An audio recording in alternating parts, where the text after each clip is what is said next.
అలాగే బుర్రా కృష్ణరాజు గారు భారతీయ జనతా పార్టీ తరపు నుంచి, భారతీయ జనతా పార్టీ నాయకులు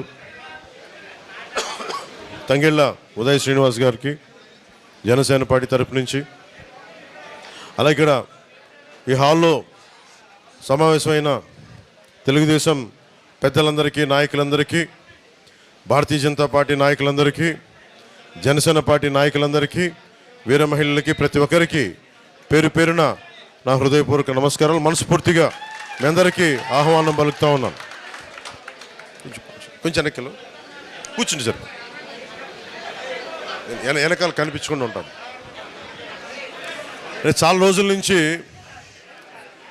రోజుల నుంచి ముఖ్యంగా తెలుగుదేశం నాయకులందరికీ, కార్యకర్తలందరికీ నేను చాలా రోజుల నుంచి మనసిప్పి పంచుకోవాలనుకుంటా ఉన్నాను.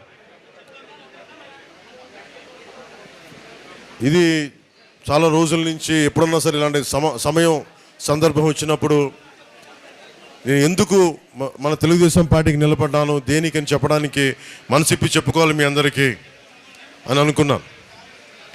అంటే నేను ఎలాంటి వ్యక్తిత్వం ఉన్నాడని చెప్పడానికి. పాలిటిక్స్లో సహజంగా మీ అందరూ నాయకులు, మండల స్థాయి నాయకులు, పంచాయతీ స్థాయి నాయకులు, మన పార్టీ ఎదగాలనుకుంటాం తప్ప వేరే పార్టీ ఎదగాలని అనుకోం. సహజం ఇది అందరికీ. మీరు ఒప్పుకుంటారు ఆ మాటకి? మన పార్టీ ఎదగాలనుకుంటాం తప్ప వేరే పార్టీ ఎదగాలనుకోం. కానీ నాకు చంద్రబాబు గారి మీద చాలా అపారమైన గౌరవం మనస్ఫూర్తిగా. ఎందుకంటే ప్రతి నాయకుడితోటి మనకి ఇష్టపడే అంశాలు ఉంటాయి, విభేదించే అంశాలు ఉంటాయి. ఆయనతో నాకు విభేదించే అంశాలు తక్కువ, సమ్మతి తెలిపే అంశాలు ఎక్కువ నాకు. కాకపోతే ఒకసారి సహకారం, సంఘర్షణ మధ్యలో సరైన మాట తీరు లేకపోతే, సరైన మనం కూర్చొని సమన్వయపరిచే వ్యక్తులు లేనప్పుడు కొంచెం ఇబ్బంది గురవుతుంది. 2014 కూడా ఆ రోజు నేను ఏ కండిషన్స్ లేకుండా, ఒక్క పదవి ఆశించకుండా, ఏం ఆశించకుండా అన్కండిషనల్గా తెలుగుదేశం పార్టీ, మన భారతీయ జనతా పార్టీ గెలవాలని చెప్పి జనసేనని పెట్టి కూడా అప్పటికి ఒక 10 మందిని అభ్యర్థులు నిలబెట్టగలిగే స్థాయిలో ఉండి కూడా ఎందుకు పెట్టలేదంటే సంపూర్ణంగా నా స్థాయి నుంచి సంపూర్ణంగా గెలవాలి, మీరందరూ అలయన్స్ బాగుండాలి, అలయన్స్ బాగుంటే ఆటోమేటిక్గా మేము బాగుంటామని ఆలోచనతో 2014లో మనస్ఫూర్తిగా రోజున ఒక్క పదవి ఆశించకుండా తెలుగుదేశం పార్టీ మన భారతీయ జనతా పార్టీకి చేసి పెట్టాను. ఆ రోజున మొన్న జైల్లో ఉన్నప్పుడు చాలా అకారణంగా ఆయన జైల్లో పెట్టినప్పుడు, ఎలాంటి విషయం లేకుండా జైల్లో పెట్టినప్పుడు నాకు చాలా బాధ కలిగింది.